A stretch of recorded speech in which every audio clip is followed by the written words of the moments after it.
30/9/24 সালে তারা আমার রাস্তা আটকে ফেলাইছে। এখন তারা টাকা দাবি করে, এখন এরা 10 লাখ টাকা দাবি করে। কোর্টে মামলা দিছি, যেই মামলাটা থানা পৌঁছে খিলগাঁও থানা, ওই থানা গোলাপ দরগা, সে কইছে 5 লাখ টাকা দেন, আমি রাস্তা বাই করে দেব।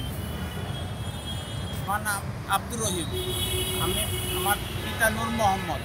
আমার 30/9/24 সালে তারা আমার রাস্তা আটকে ফেলাইছে।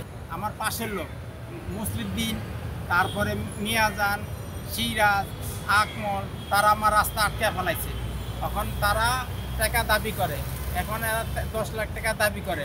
এখন 10 লাখ টাকা দিলে তারা রাস্তা বাইরেতে দিবে। এখন আমি কোর্টে মামলা দিছি, যেই মামলাটা থানা পৌঁছে খিলগাঁও থানা, ওই থানা গোলাপ দরগা, সে কইছে 5 লাখ টাকা দেন, আমি রাস্তা বাই করে দেবো। এখন আমি 5 লাখ টাকা কইতে দেবো। এখন তো আমি নিজে গরিব মানুষ, চলা বড় কষ্ট। এখন আমি নিজে কোনো রকম ফেরি করি। এখন আমি দিন আনি দিন খাই। এখন আমার চলা বড় কষ্ট হয়ে গেছে গা। এখন আমার ফ্যামিলি নিয়ে বাড়িতে ঢুকতে পারি না, আইতে পারি না। আমার সমস্যা, আমি সরকারের কাছে আবেদন জানাইলাম আমার রাস্তাটা সরকারের যেন বাই করে দেয়। আমি বড় কষ্টের ভিতরে আছি। এরা সামনে হেরা নতুন হয়েছে, এটা হয়েছে সরকার নামানোর পর। যখন সরকার নামছে তখন এই জিনিসটা হয়েছে, ঝামেলা হয়েছে।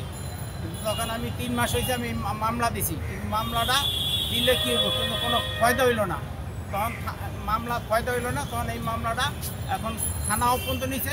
থানা আবার বিক্রি করতে গেছি, মামলা করছি, এত তারিখে আমি গেছি, তারাও কয়টা মামলা হইব না। আমি মামলা দিয়ে এখন আবার কোর্টে যান, কোর্টে তো কোনো সমস্যা হইতেছে না। কেন আমার কোর্টে দৌড়াইতে আড়াইতে আমার নিজে হাত পা সব কিছু হয়ে গেছে গা। আমার টাকা পয়সা সব নষ্ট হয়ে গেছে, আমি নিজে অচল হয়ে গেছি গা।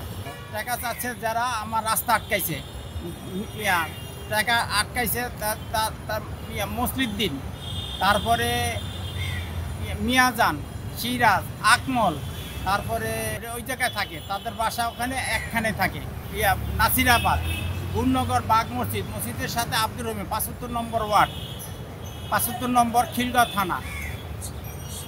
ওরা কোন দল, এরা একটু আমলিক করে, তারা এই কারণে তারা এই জিনিসটা বেশি করে।